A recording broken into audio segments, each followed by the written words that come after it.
Greetings, dear learners. Welcome to an enriching day of knowledge and growth. Today, we embark on a fascinating journey into the world of NILECJ and the evolution of crime control research in the 1960s. As we begin, I encourage you all to prepare for an immersive experience of learning and enjoyment. Let's dive into the content of this video with enthusiasm and an open mind. Before we proceed, remember to prioritize your safety at all times. Now, let's begin our exploration of criminology and law enforcement administration. May you always be blessed and guided on your learning path. Thank you for joining Teacher Lumaban's YouTube channel. Let's make this learning experience truly remarkable. Commit your way to the Lord, trust also in him, and he shall bring it to pass. Psalm 37 verse 5.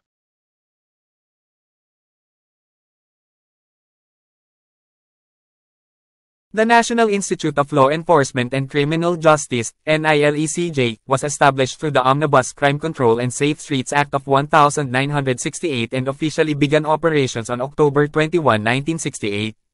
This act was a response to the growing public concern over law enforcement, justice, and crime control during the 1960s, which prompted significant discussions and studies on these issues.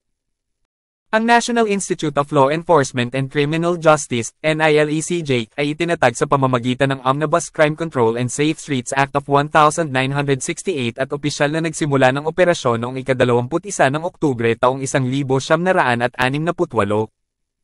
Ang batas na ito ay isang tugon sa lumalaking pag-aalala ng publiko sa pagpapatupad ng batas, hustisya, at pagkontrol sa krimen noong 1960s na nag-udyok ng mga makabuluhang talakayan at pag-aaral sa mga isyong ito. One of the key studies was led by the President's Commission on Law Enforcement and Administration of Justice, which was formed on July 23, 1965. The Commission's final report, released in February 1967, emphasized the urgent need to significantly expand research in the fields of law enforcement and criminal justice.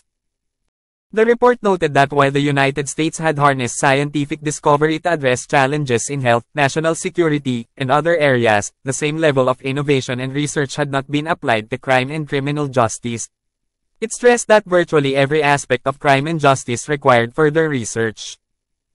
Ang isa sa mga pangunahing pag-aaral ay pinangunahan ng Komisyon ng Pangulo sa pagpapatupad ng batas at pangangasiwa ng katarungan, na nabuo noong ika-23 ng Hulyo taong 1965. Ang huling ulat ng komisyon, na inilabas noong Pebrero taong 1967, ay nagbigay diin sa kagyat na pangangailangan na makabuluhang palawakin ang pananaliksik sa larangan ng pagpapatupad ng batas at hustisyang kriminal. Nabanggit ng ulat na habang ginamit ng Estados Unidos ang siyentipikong pagtuklas upang tugunan ang mga hamon sa kalusugan, pambansang seguridad, at iba pang mga lugar, ang parehong antas ng pagbabago at pananaliksik ay hindi inilapat sa krimen at hustisyang kriminal. Idiniin nito na halos lahat ng aspeto ng krimen at hustisya ay nangangailangan ng karagdagang pananaliksik. In parallel, the Office of Law Enforcement Assistance, OLEA, which was responsible for implementing the Law Enforcement Assistance Act of 1965, gained valuable experience in research and training.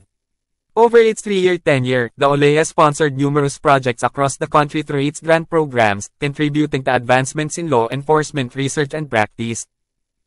Kasabay nito, ang Office of Law Enforcement Assistance, OLEA, na responsable sa pagpapatupad ng Law Enforcement Assistance Act of 1965, ay nakakuha ng mahalagang karanasan sa pananaliksik at pagsasanay. Sa loob ng 3 taong panunungkulan nito, nag-sponsor ang OLEA ng maraming proyekto sa buong bansa sa pamamagitan ng mga programang gawad nito, na nag-aambag sa mga pagsulong sa pagsasaliksik at pagsasanay sa pagpapatupad ng batas. Recognizing the need for a central organization to coordinate and drive research and development in law enforcement and justice, the NILECJ was proposed. It became a component of the Law Enforcement Assistance Administration, LEAA, within the Department of Justice. Its establishment aimed to channel the nation's research resources to address the critical issues of law, order, and justice. Kinikilala ang pangangailangan para sa isang sentral na organisasyon na mag-coordinate at magmaneho ng pananaliksik at pag-unlad sa pagpapatupad ng batas at hustisya, iminungkahi ang NILECJ. Naging bahagi ito ng Law Enforcement Assistance Administration, LEAA, sa loob ng Department of Justice. Ang pagtatatag nito ay naglalayong i-channel ang mga mapagkukunan ng pananaliksik ng bansa upang matugunan ang mga kritikal na isyu ng batas, kaayusan, at hustisya. I can do all things through Christ who strengthens me. Philippians 4 verse 13.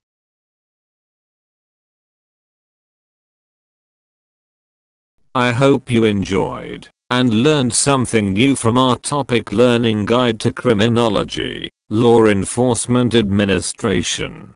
If you learned something from this video, please give this video a thumbs up. Don't forget to share this video with your friends. If you have comments, questions, or suggestions, you can leave a message in the comment section below. Thank you very much for watching my videos. Hoping that we meet again in my next video, and God bless you always. It is the Teacher Lumaban YouTube channel.